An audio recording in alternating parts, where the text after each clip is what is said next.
Well, welcome to this live episode of Sooner Legends broadcast. I'm your host, Mike the Legend. I'm waiting for my guest PG to come on. And if you don't mind, please hit the like button, hit the red subscriber button. That way you won't miss any notifications and all that. So let's get this party started, folks.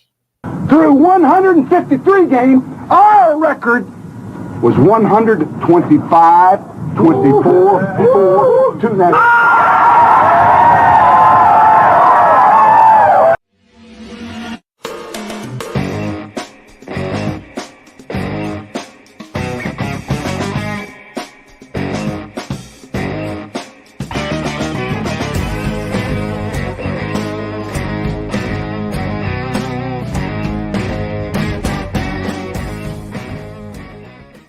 People don't know what it is to be champions. Oklahoma invented it.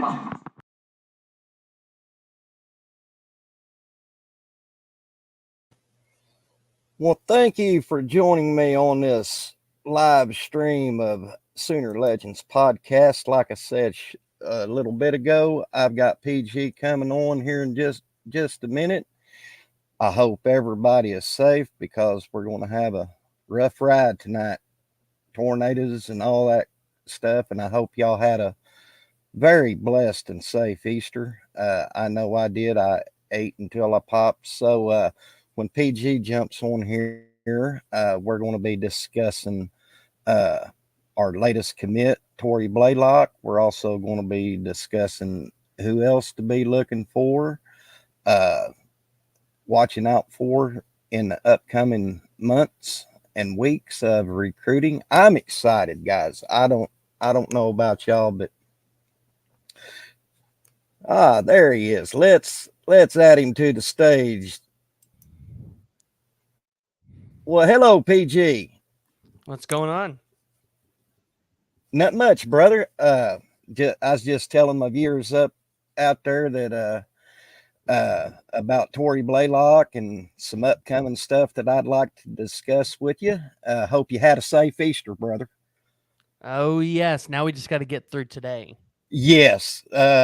It's Oklahoma weather, brother.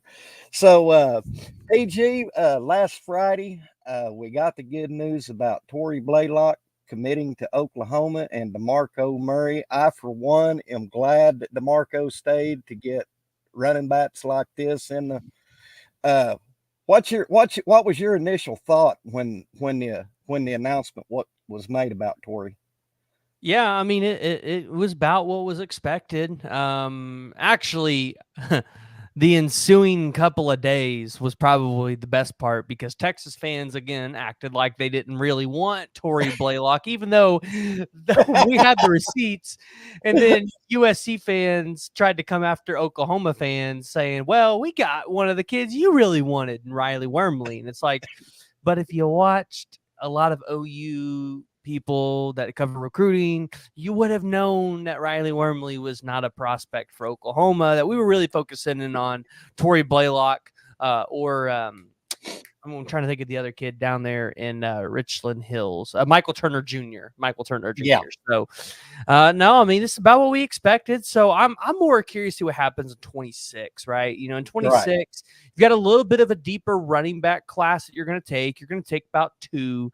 But you've got a kid that's in state, and you got a kid in Javian Osborne that likes your team. So I always say it's interesting to see what's going to exactly happen with these recruiting classes. Like, let's say they get Javian Osborne with Justin Hatton Jr. Well, you're still going to take legend, or you're still going to take some of these kids, right? Like, right?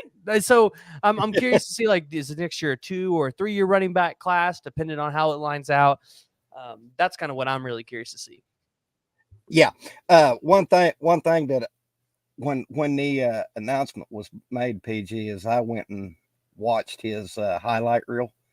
The kid is fast, and I don't mean kid as a kid. I mean, I'm 58 years old, so everybody's a kid to me, you know.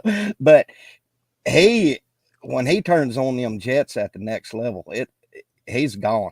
I mean, he's going to be more like a Gavin Sawchuk type of dude where, you're trying to get him into open space. He's not going to be a pound the running back or pound the line of scrimmage type of guy. Like he's even a guy that maybe you use a little bit to kind of like do a dink and dunk.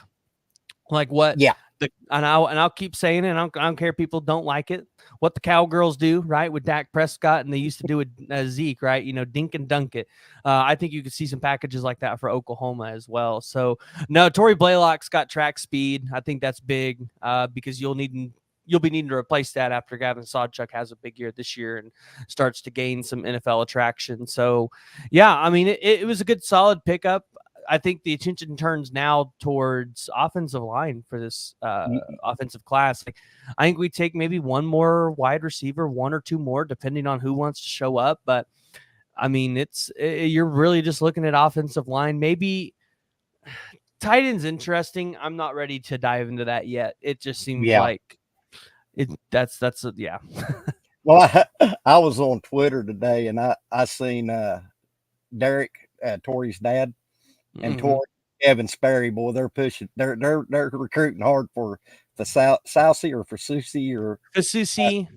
Yeah, and that one's interesting. I know a lot of OU fans, they're believing a lot of the hype of Texas, and I understand why some of the insiders are saying, hey, look at Texas because he's been to Texas a couple times. He's talked about Texas, but in reality, which, we've had Michael Fasusi on the show twice now. And the last time that we had him on, we really dove into the NIL spectrum of his recruitment and things like that. And, one of the things that we talked about was just like, hey, like, yeah, he's talked about Texas. He's been to Texas. And that's where a lot of people are probably getting these predictions, but he doesn't really know where he wants to go yet. Like, he really likes Bill Bedenbaugh and he really likes what they have to offer. But I mean, at the end of the day, you and I both know this. At some point or another, it just becomes a bad business deal not to take the money. Like, at some point or another, if the money's out there and you turn it down, it's a bad business deal. Yeah. So, is there any more recruits that were heavy in contention for? Or? Oh shoot, there's lots of them. We're only we're only in April. I know, PG. Obviously, Malik Hawkins is the one that you look at as the next commitment that you think could come down for Oklahoma. A lot of people ask, well, why is Mississippi State in there? Mississippi State, obviously, with Jeff Lebby. Jeff Lebby wasn't going to recruit Michael Hawkins to Mississippi State, but he was going to recruit Malik. Which, hey, like if Michael Hawkins ever decided to hit the transfer portal and he had Malik Hawkins, that would make him a front runner. Obviously, when Kendall Briles was at Arkansas, when he was at Arkansas, that there was a huge deal with Michael Hawkins in Arkansas, and then it became a little bit with TCU. So the Texas State one's intriguing. I kind of wonder why they're on that list. Maybe like a first offer type of deal. But no, you're looking at Malik Hawkins as your next commitment, then probably Cole Breiler, I would say. I still also really like Marion Robinson to Oklahoma. Yes. That's the 4-star safety out of Arkansas. He recently included Oklahoma in his top schools list, but I know Brandon Hall and Brent Venables are doing a really good job on that front. So offensive line, again, that's the one everybody's going to watch, right? We did defensive line last year. Offensive line's the one everybody's watching this year. I think Lamont Rogers announced 2 official visits with Texas A&M and Texas, but he still has the weekend open for Party at the Palace. So you almost wonder if Oklahoma's going to try to get Lamont Rogers on during Party at the Palace weekend. And then, he didn't announce an official visit to Missouri, it looks like. So when's he going to get up to Mizzou? Because apparently Mizzou is one of the teams to watch out in Rogers recruitment. So, there's a couple of high-profile recruitments that you really want to watch right now. Jonah Williams is probably going to go all the way. I would bet into the season if I was a betting man. So, not really watching that one too closely at the moment.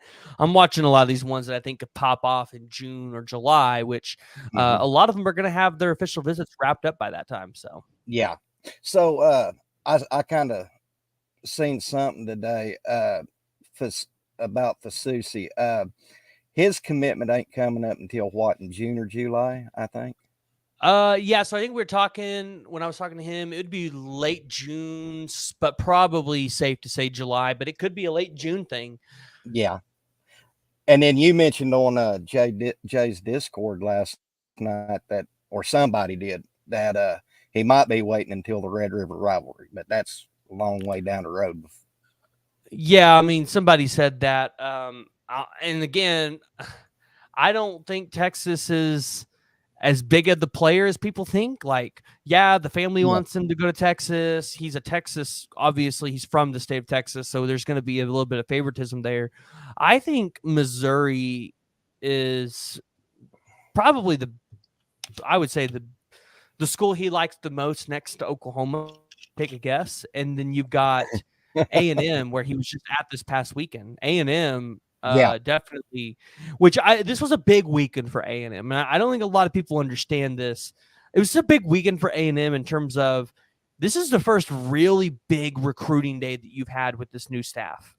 So Right. a Right. lot of these kids were there when Jimbo and that staff was there. And I won't be honest, some of the kids that went to the A&M's recruiting day that they had this past weekend, they were not huge fans of the previous administration and the previous staff. So, and things kind of changed a little bit with Elko. So I'm curious to see what kind of return on investment they're going to get from that. And I was told by two people now that the NIL dollars that people think A&M throws out, like that's just not like that was not discussed this weekend with some of these guys. So I don't know if every player gets that talking from A&M or if we're kind of just believing old habits are going to continue. But it seems like A&M's doing a good job out there. We'll just have to see what they're going to do.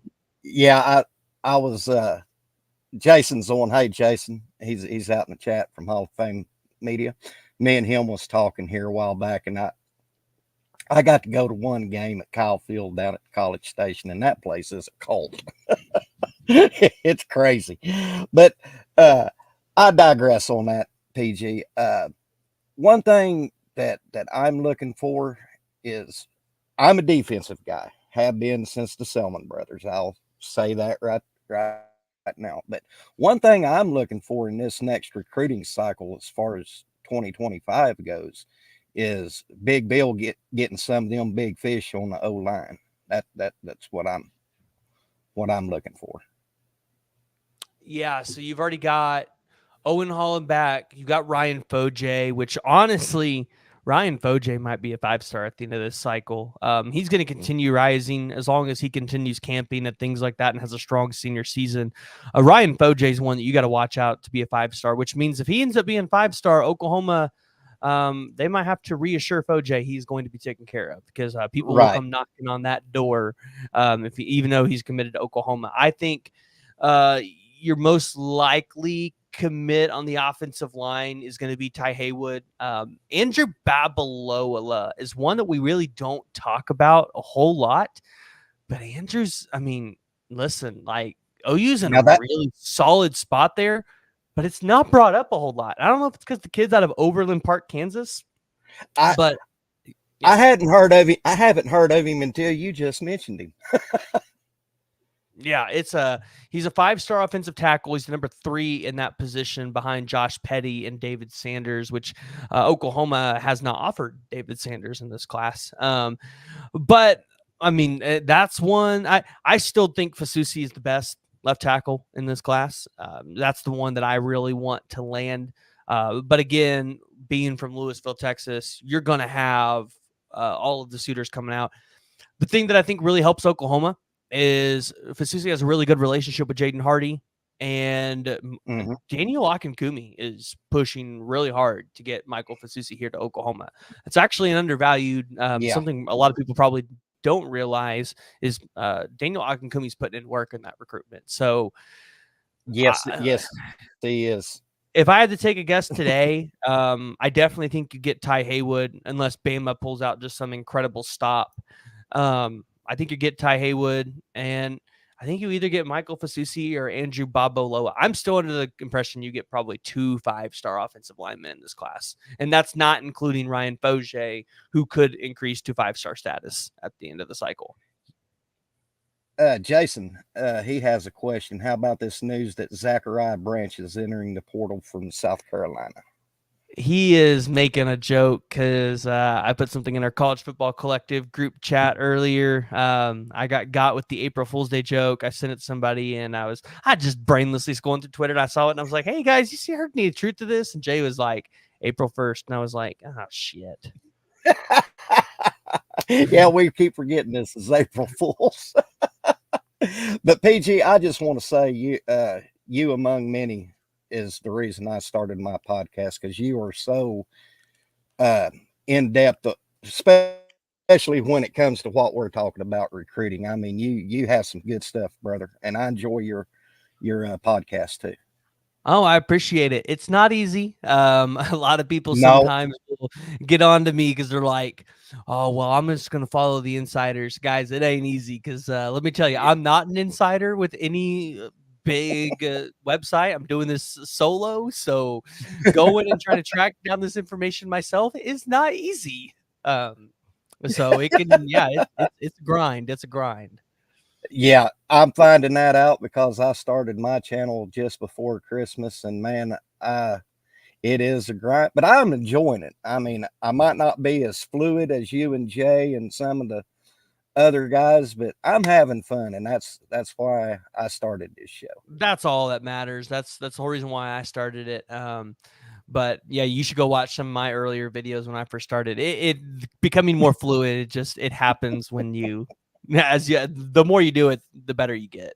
Now, I tell you what, I've been liking seeing these videos on spring practices. David Stone, and he's been killing it so far. Man, so many people are liking the defensive line videos, but I'm like, I like Caleb Hicks. Mm-hmm. That's the one that gets me excited. I don't know why. It just gets me excited seeing Caleb Hicks doing what he's doing out there. Oh God, he's yeah, I'm excited. And Jackson Arnold. I mean, he's settling in there and throwing some just dimes, so to speak. And Yeah, you know, so the guy that multiple people actually showed up to my channel, Jay's channel, and I believe even Ty's channel, and said, "Yeah, I don't think Oklahoma's going to be very good at quarterback because old Jackson Arnold turned the ball over 3 or 4 times in that game," and we were all kind of like, "We you just hear know, that right?" PG. I go back and look at that Alamo Bowl, and I'm in agreement agreement with everybody that he did things that was great, but he also played like a true freshman. I mean, somebody who has never started a game. I didn't come down hard on him like most of the OU trolls on Twitter did. I think what happened is you had a makeshift offensive line, and I mean I think Jackson Arnold was playing for his life that day. You know, I don't think he had as much time as he had in practices and the BYU game. So I think that hurt him a little bit. But I think it was good Yeah, experience to kind of understand what it's going to look like when your offensive line is not playing at the best it possibly can. So that's right. um, That exactly, yeah. brother. So I got to know PG. Where how do you think we end up in SEC this year? After Yeah, so I was just on a tailgate series, I believe it was a tailgate series. I don't know what their podcast is called, but I was just on another podcast the other day talking about this, and I was like, I still think it's really early to give projections. I usually like to get out of the spring and usually get into fall camp before I start making projections. But if you held a gun to my head today and said, let's run through the schedule, let's look at it, and I said it's simple as this: you got 4 out of conference games. You're more talented than all 4 of those opponents. You should win all 4 of those. So right there, Oklahoma they've got 4 wins. Then you look at Tennessee. You get Tennessee in September. It's the first conference game. It's at home. Tennessee's got question marks, right? Is, mm-hmm. Nico, how good's Nico going to be, especially in his first true road game in a hard environment? What kind of weapons does he has around him? I think a lot of that favors Oklahoma. I think Oklahoma will probably win that game at least by 2 scores. To be honest, I think Tennessee's going to struggle. And then you got at Auburn. Yeah, That September 28th game, I think it's a good time to play Auburn because It's going to be earlier in the season. They're still going to be figuring some things out. I also don't think Peyton Thorne is going to dice up this defense. So that's another game that, although I think it's going to be a wake-up call for these players to say, hey, oh, shoot, we're not in the Big 12 anymore. I think they come out, they win that game. Texas, I'm going to do what I always do. Listen, Texas is a loss because it's too hard to predict what can happen in that game. And I'd rather err on the side of caution and say it's going to be a loss, right? So let's just say OU loses that game, and then you come back home and you play South Carolina. Listen, is Davis Bevel their quarterback this year? I don't know who it's going to be, but like South Carolina is not a good football team. I think Shane Beamer will probably get fired halfway through the season. This might be the game that gets him fired. So, it probably will. Right there, you are seven wins. So, and then you've got Ole Miss. At Ole Miss, I think it's going to be a really tough game, a really tough atmosphere. I think that's probably going to be a 5 or 6 o'clock game. It's not going to be a night game yet. I don't think they give us that atmosphere until at LSU. But Ole Miss is going to be really tough. Again, they don't have Judkins. So, like, I mean, how tough? I mean, I would say at Ole Miss is probably TCU when TCU was at its peak. You guys remember when TCU was coming in, they would be undefeated, top 10 team in the country. That's kind of how I look at Ole Miss. If you go in, you take care of business, you can win that game. I give them 8. These are the 3 games that really scare me.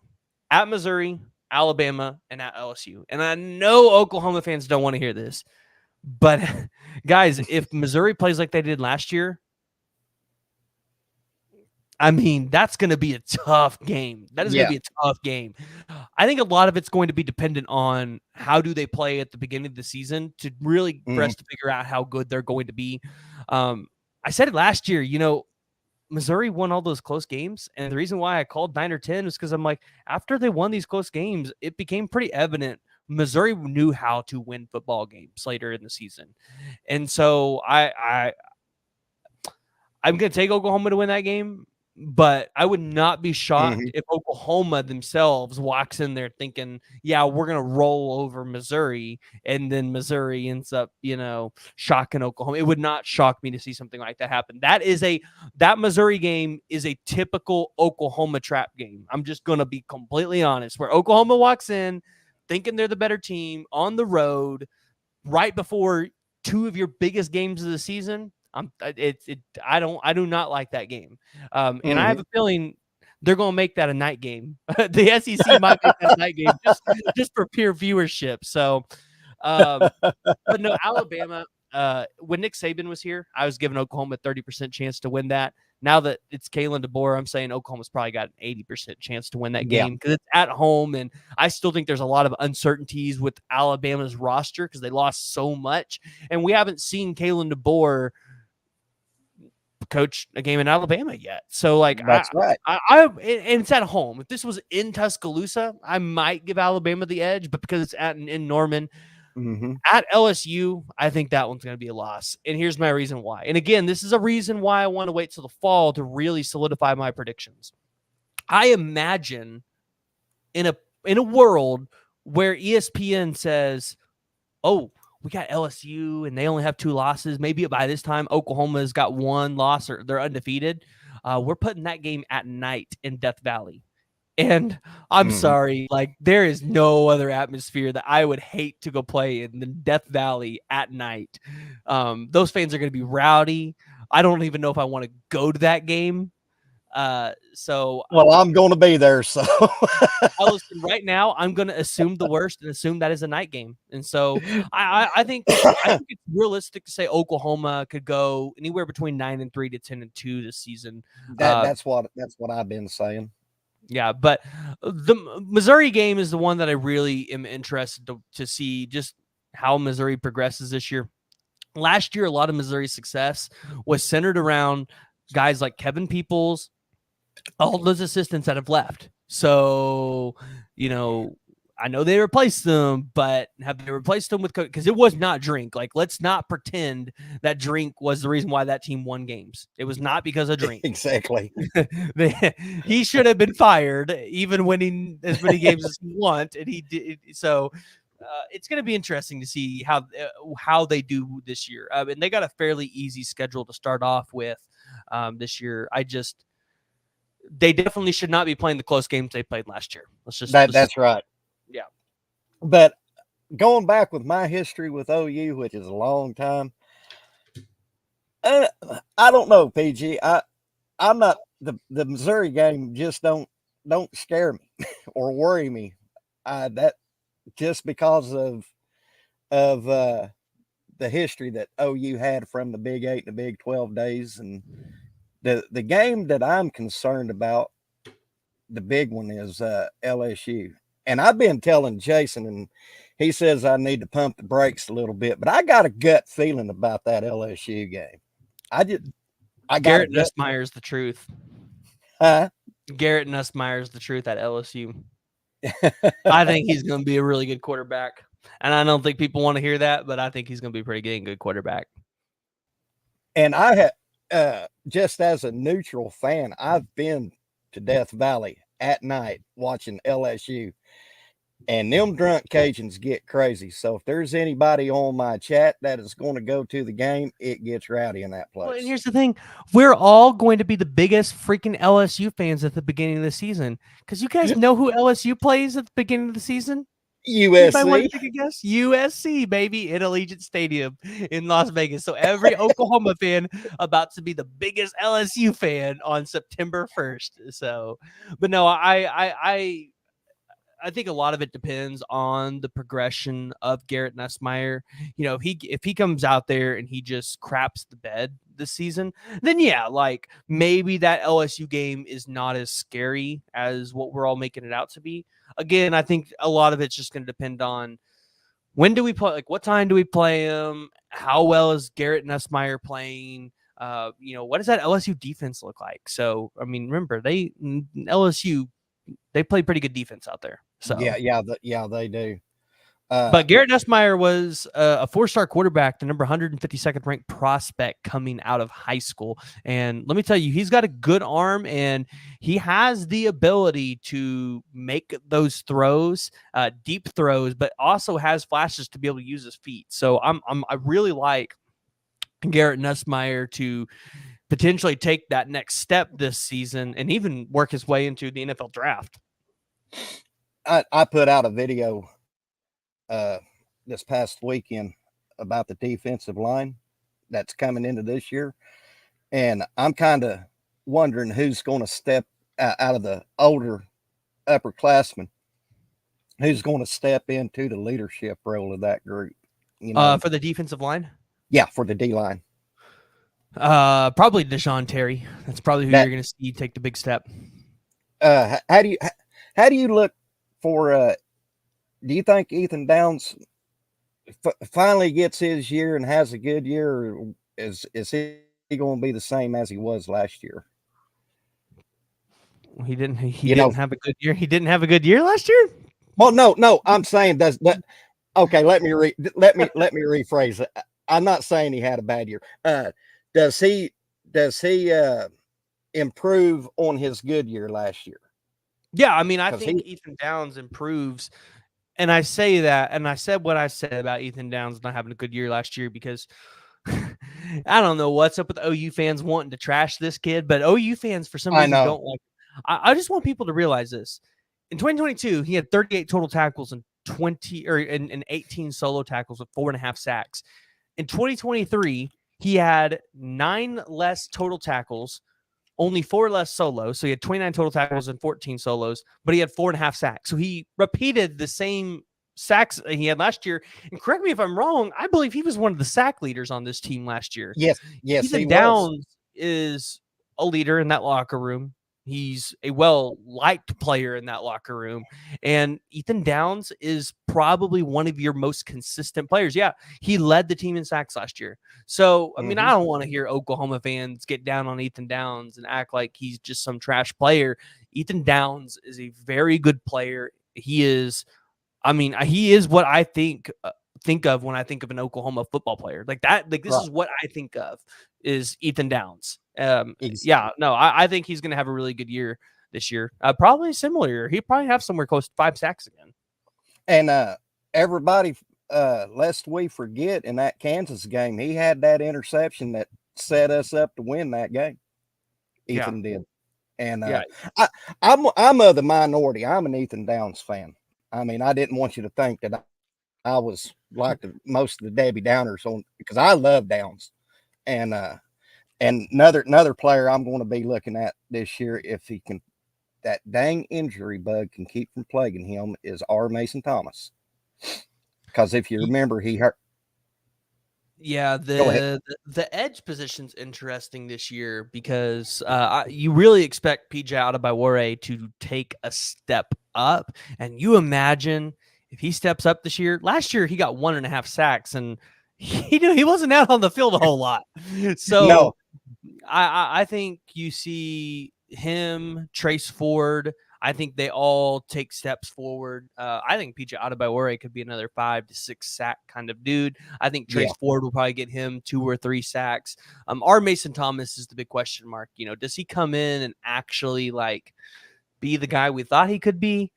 But Mm-hmm. the injuries have been kind of the inhibitor there. So Yeah. I'm really excited. Another guy that I really am interested is if we get Phil Bleedy, I'm really curious to see how he fits in because I think he's listed as an edge, but he would definitely play interior for us. And he would be a great 3T guy.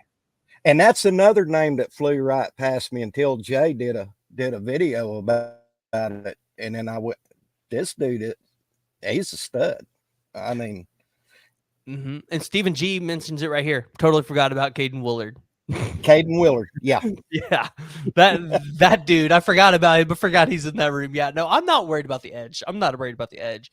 And as far as interior goes, like, I mean, as long as none of those guys get hurt, as long as we don't go down 2 guys at one point, I think we're good. But we definitely need to get 1 more or 2 more interior defensive line guys. Hey, I wouldn't mind if that kid from TCU that we've talked about for a while ends up deciding he wants to hit the portal. So we'll see what happens there. Do you think Bill Bedenbow, when the spring transfer portal opens up, that he gets maybe 1, 2 offensive linemen out of that? Yeah, I mean the Hatchet kid, the other Hatchet brother, I think I would bet that Hatchet brother ends up here at Oklahoma. I just don't think he'll go after anybody else. I mean, Caden Proctor would be the only prospect I think you would probably go after. But like, I don't think he's going to do it. I don't think he'll do it. I think he'll take the Hatchet brother if the Hatchet brother decides he wants to come to Oklahoma. But I think you're pretty good, and unless for some reason the center position has a setback, you might need to go get you a center. But that's about it. Yeah. Now, I tell you who has caught my eye, and I got to watch him play 3 games last year during the season, and that's that Purdue transfer wide receiver we got, Deion Burks. Everybody talks about that kid. Now, that's not throwing shade at our, because you know as good as I do, PJ, this wide receiver room is deep. As probably as deep as it's been in a long time. And I mean, my question is, when are we going to start losing wide receivers out of this room? Because I've talked about this with Jay multiple times. I'm like, the wide receiver room and the linebacker room, they are way too deep. At some point, you're going to lose somebody to the transfer portal, right? And yet somehow we get through every portal cycle and keep retaining people and maybe get 1 more. And I'm like, this doesn't make any sense to me. It makes absolutely no sense. I know every time the portal opens up, I'm like, well, which linebacker goes, which wide receiver goes, because I would bet I would bet you lose I bet in this portal cycle, the one that's opening up this spring, I bet you lose 1 linebacker and 1 wide receiver. And then I bet after the season you probably lose 2 wide receivers in the portal. I just don't see how. If we don't lose any wide receivers, I'm gonna be absolutely mind blown because I don't know how you have enough touches to go around to satisfy everybody. If you remember when Lincoln Riley had a stacked wide receiver room when he was here in 2021 and we lost almost that entire wide receiver room because again, like they weren't able to get past the ball around enough. So I don't know. Like this is very intriguing to me how this is going to turn out. Now this is something that I've wanted to ask you or Jay or Coop and Jason now because he's down in the chat. How are we going to use Jacquez Petaway? That's actually a guy that I look at and go, does he ever hit the portal? Because My God, like I think the kid's super talented, but it's like, is he going to see the field at Oklahoma? Like, and that's not any knock on him.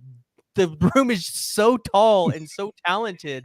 I don't think it favors a wide receiver of his capability. I think last year you saw him a little bit in special teams. I think he would be available there. I mean, the problem is you got Brennan Thompson as a deep threat, right? You just run Brennan Thompson down there and throw him the ball. Like, I believe that's the way you use Jacquez Petaway, but like you've got Brennan Thompson here right now. So Yeah. I don't, I mean, do you use him as a slot receiver after this season? Like, I mean, I don't know. I don't know how you keep him. Like, yeah, you could use him as slot this year, but that's probably going to be what's his face? Farouk. So unless Farouk just goes out there and drops the ball a ton, like, I mean, I don't know. This is, again, and I don't want to say kids are going to the portal, but I mean, we're bound to have some sort of turnover because this room is just way too good to not have it. I seen a clip on Twitter. What was it yesterday? It might have been today, and they showed a clip of Boganowski just taking out one of our receivers. This dude looks like he's going to be a baller. Yeah. Yeah. The spring stuff is getting me hyped, but I'm trying not to get too hyped about it. That's how I am. Because we're seeing a lot of these freshmen ball out, and I'm like, we saw that last year too. Yeah, we saw it last year. But we didn't see it in the season because it's a totally different game when you get into the season. Well, I tell you, me and Jason has discussed this, and I'm liking where BV is in position right now going into his third season as our head coach. He knows the SEC, and if you look at his previous record at Clemson, which he was just a defensive coordinator, I understand that, but his third season was his breakout season at Clemson, and I feel either this year or next year will be Brent's breakout year. What do you think, TG? It's going to be this year. I mean, a lot of people probably didn't like. You look at last season, number 77 overall in terms of total defense, which is better than what we've had over the past couple of years, but it still isn't where you want it. I mean, in reality, I looked at it and said, okay, if we have a defense at full strength against Oklahoma State, BYU, and Kansas, and we don't give up all those yards, this is a top 50 defense. So it's probably on par to be a top 30, top 25 defense this upcoming season. Like it's probably on par for that. Last year you had some injuries, I think, that deflated the defense a little bit and took away some of that competitive depth because they talked about competitive depth last year, but you didn't have competitive depth to withstand injuries. You just had competitive depth, if healthy. This year you have the competitive depth even with injuries, right? I think you're starting to see a lot of these second year guys now really shine. So yeah, I mean, it's going to be interesting to see how the defense progresses. I think you need to be at least a top 30 defense this year. That's my expectation. Right. Now I'm going to get to go to the spring game this year, and my biggest thing I'm going to be looking at is our new defensive coordinator, Zach Alley. That's what I'm going to be paying attention to. Yeah, I was listening to the unofficial 40 the other day while I was walking the dogs, and I think it was Stoya, or it might have been Eddie, that was saying it's interesting to watch Alley and Venables in the practices because they were saying that Venables is playing that mean guy, that bad cop role, and Alley is able to come in and kind of be the supporter of like, hey, like, I know BV, like, this is what he's saying, and kind of like getting the guys on the, which I was like, that's interesting. So props to them because they got to go watch the practices. Lucky son of a guns. But no, like that's gonna be interesting to see how Alley helps change it, because they even said on their podcast that something you're seeing differently in the practices with Alley versus Roof is Roof kind of just did what was told as Allie is kind of pushing back a little bit. Like when Allie Right. wants to do something, like, there's actually a conversation happening. So It- Allie's being more of a defensive coordinator, which I think was the whole thing. Right? I don't think Roof was supposed to be the defensive coordinator. I think so. That this is interesting to see how this is going to play out this year. I mean, the spring. I mean, I'm gonna be honest. Does OU show us a whole lot in the spring? Like, if I, if Zach Allie is as good as we think he's going to be, are you going to show too much, or are you going to kind of be very vanilla so that other SEC teams are not able to get a really good fix on what you're trying to do? Like, are we going to see in the spring game Woody Washington play cornerback the whole time? Are they really going to show us what they're doing with Woody Washington? That's the kind of stuff I'm looking at. Or how much playing time does Peyton Bowen get? Like, or do they tell Peyton Bowen, hey, listen, we know you want to go show out, but maybe like try to not act as good. Like we don't want to show too much here. Like I do think I think for Oklahoma and Texas, there's going to be a part of that in their spring games where they don't want to give away too much. Right.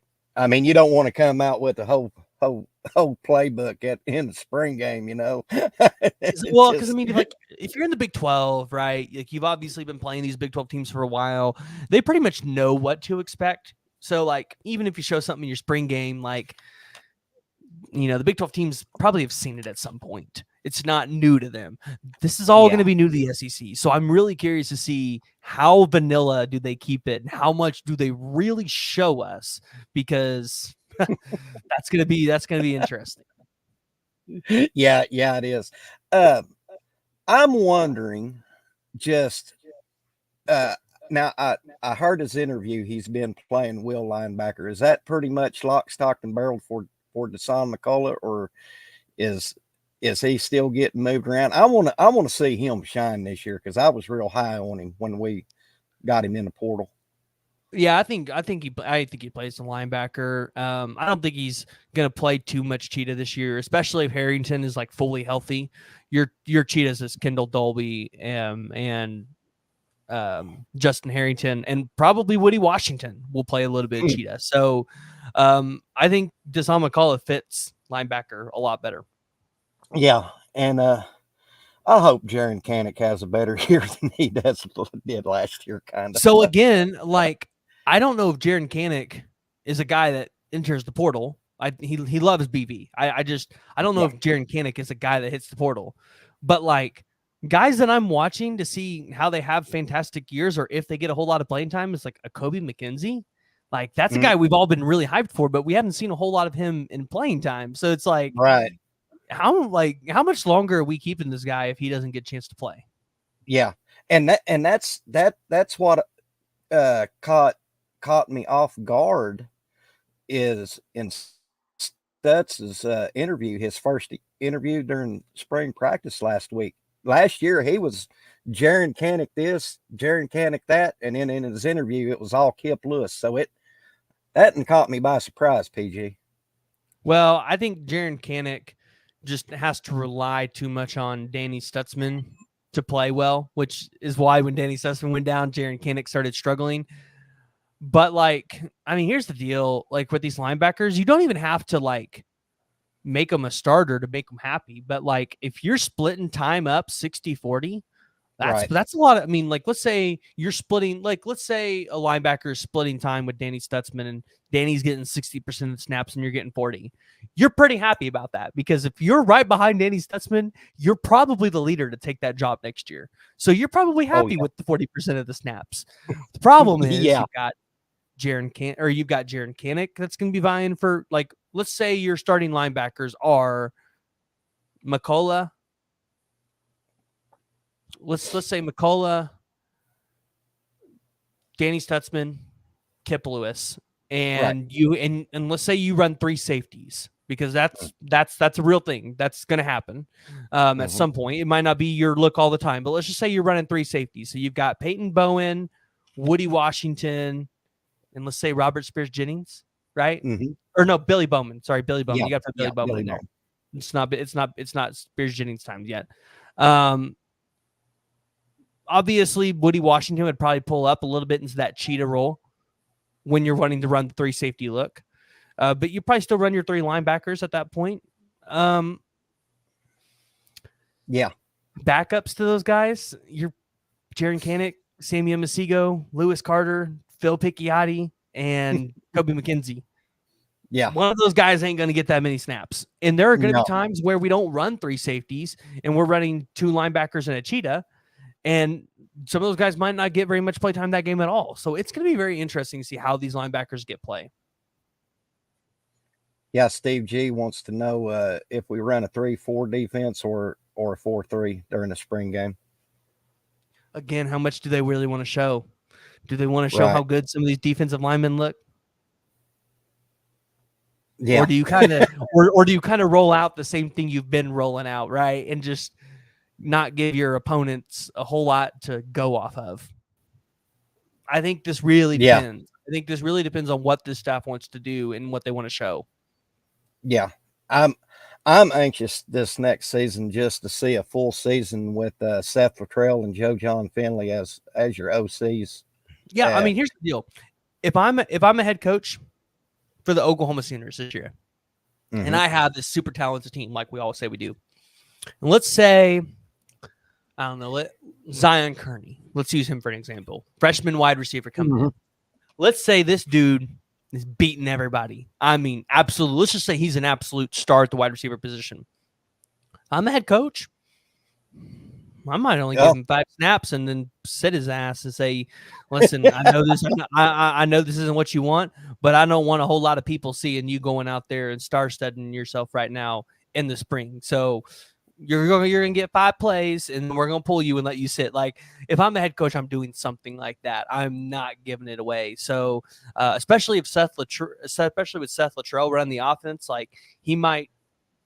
Again, it might be which is something you saw with Jeff Lebby.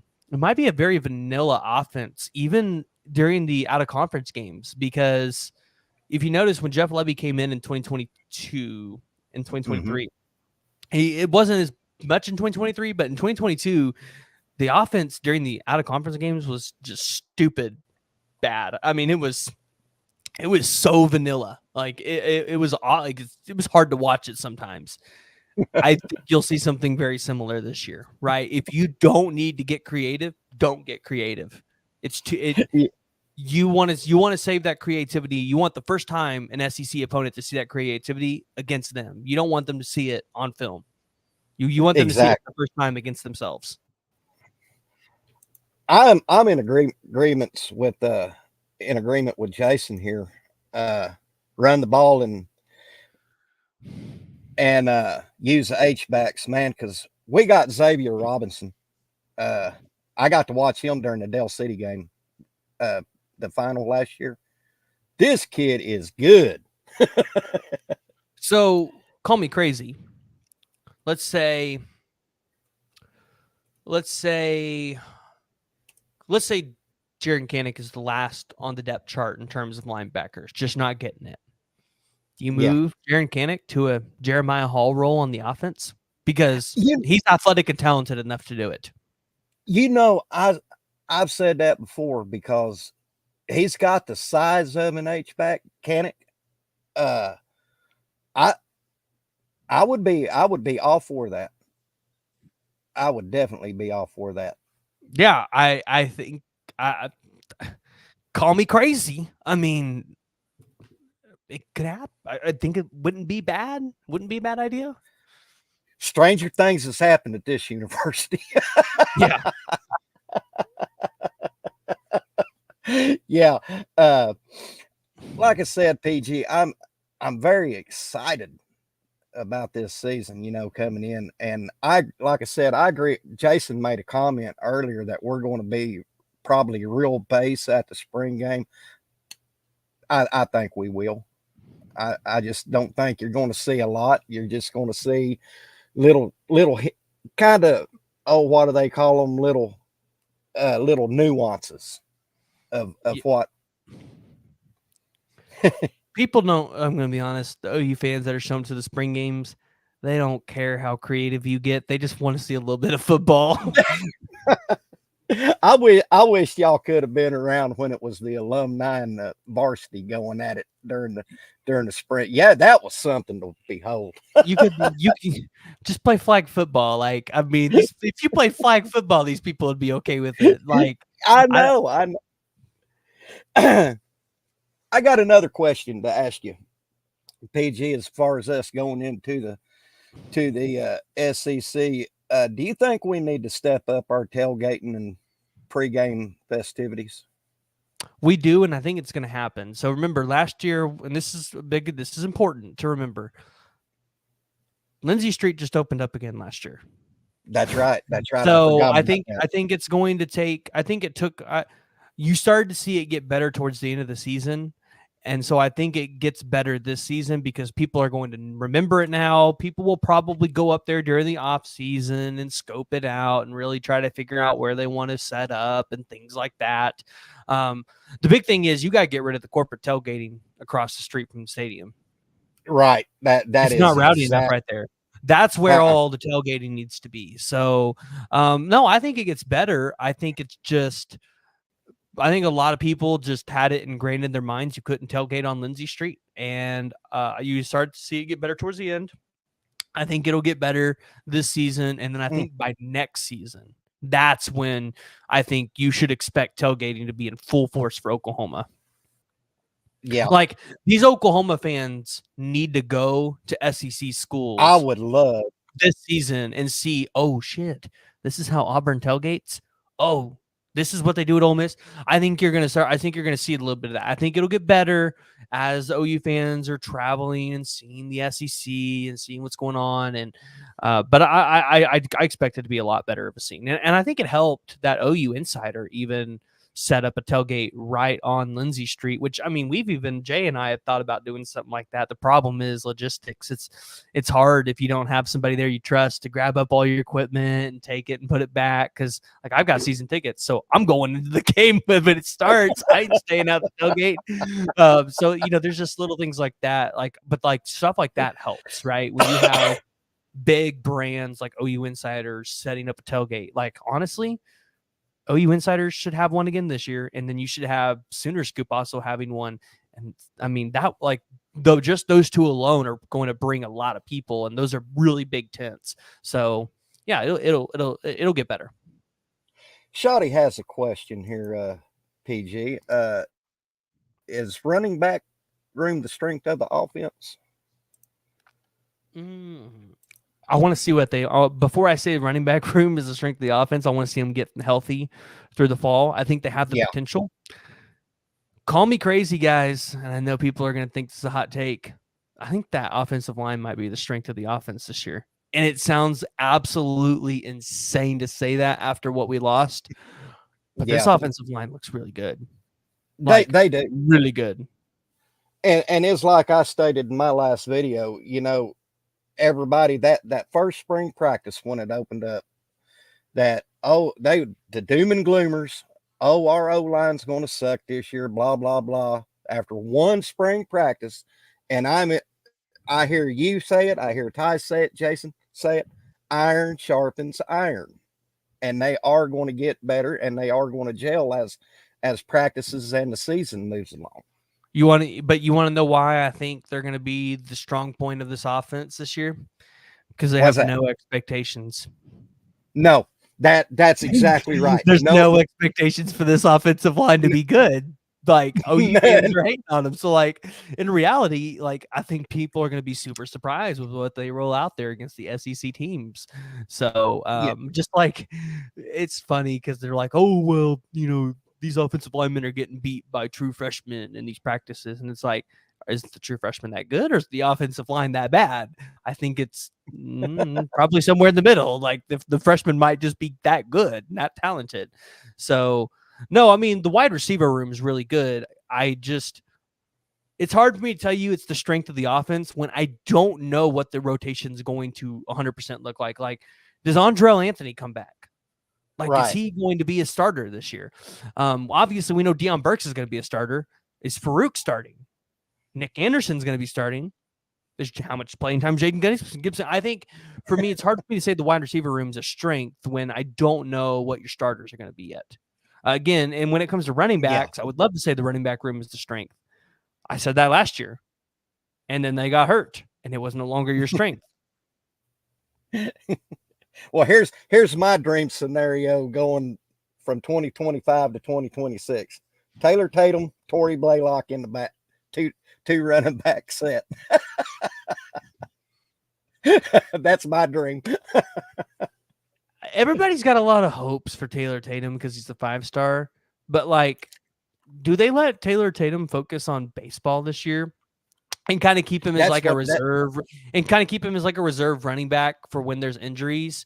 Because you've got Xavier Robinson, who I think will get a lot of playing time. And let's say Javonte Barnes and Gavin Sawchuk are healthy. Well, you've got Caleb Hicks too, and you want to keep Caleb Hicks. So it's like, right. And I know Taylor Tatum would not be opposed to being like, yeah, like, let me go play baseball. Let me train with the baseball team, and I'll just be like the reserve running back for when there's an injury and I'm needed. Yeah. My first couple of years. Like, I think that's a possibility. And I mean, I say that because I think Xavier Robin's really good, and I really think he's going to get a lot of playing time. And does Taylor Tatum, you really think they're going to take away snaps from Caleb Hicks, who I think is going to be a star? Like, and when we know Javonte Barnes and Gavin Sawchuk are going to be really good. Not to mention, you have Emeka Megwa from Washington, who got playing time at the end of the season this year. And then you've got Sam Franklin coming in. So it's like, you almost have to wonder how much playing time they're actually going to give Tatum if they don't really need him, like if they don't need to use him this year, let him kind of play baseball because that's what he really wants to do, and kind of keep him there in the background. Maybe people forget you get him. So when you roll him out there, they're like, oh, shoot. I really do hope good things for Javonte Barnes this year, because what he showed us at the Cheez-It Bowl. He said his foot's healthy. He said it's healthy this year. So, I mean, I think it's going to come down to confidence, because I think that's a lot of what happened last year with Sawchuk and the hamstring, right? We were told earlier in the season, oh, yeah, Sawchuk's healthy, but like you saw it when he ran. He almost wasn't trusting that hamstring, and it took all the way to the end of the season for him to really trust that hamstring. So, I mean, Javonte Barnes has got to trust that foot, and I don't think we're going to really know what that looks like until we get into the season. So, again, I think it's hard to say the running backs are going to be your strong point in this offense when you haven't seen them in full action yet. Like, I need to see it first. After what happened last year, I need to see it first. Me too, brother. Me too. I guess another you kind of made short mention of it earlier, but I'd like to see us, now that we got some guys there, I'd like to see us get our tight ends more involved. I think you're going to see. I want to see Caden Helms. Which last year we had Austin Stogner, God bless him. I mean, he needed a can of WD-40 and some lithium grease, but he made some key catches when he had to. When we need. Stogner going to South Carolina and then coming back to Oklahoma did not help him. He should have just stayed at Oklahoma and not transferred. Like, I don't think him going and switching that helped him. I think it hurt him a little bit. Yeah. Well, PG, we've been going about an hour, sir, and I don't want to take up all your time today. Listen, I really do enjoy the time, and thank you so much for coming on to my show. And I'm new at podcasting, so having guys like you, and I've had Coop on, I've had Ty and Oni Kuno on the show, having y'all come on as guests, kind of showing me the ropes, I really do appreciate that, brother. Hey, listen, I'll come on your podcast anytime and give people the least popular takes. So, well, listen, I got you on Twitter, brother. Where can they find you at, PG? Yeah, y'all can find me on YouTube, the PG Show. We actually just dropped a video a little bit ago talking about some of the exciting recruiting news that dropped today, because Oklahoma was included in several top schools list. Malik Hawkins announced a commitment date, and I had to break it down. I had to give y'all my thoughts, because these are some guys that we've been covering for a while. So I felt like we have a pretty good feel for some of these kids. Yeah, guys in my chat, y'all jump over there to PG's show when it comes to recruiting, up to date Sooner stuff. This guy, him and Jay from Unfair Sports, Jason from Hall of Fame Sports Media, go out and check out their channel, like them, subscribe them. They are the cream of the crop to me when it comes to OU. I'm just getting into everything. Y'all can find me at Sooner Legends Podcast. My my claim to fame is the history of the program, but I'm noticing my videos is getting more views and more likes doing the new stuff. So guys, thank y'all so much for tuning in to this episode. Hit the like, hit the subscribe. That way, I'm sure me and PG will be chopping it up in the future. Yes, we will. And as I always say on my video, this is the legend. We'll see you on the backside. God bless everybody.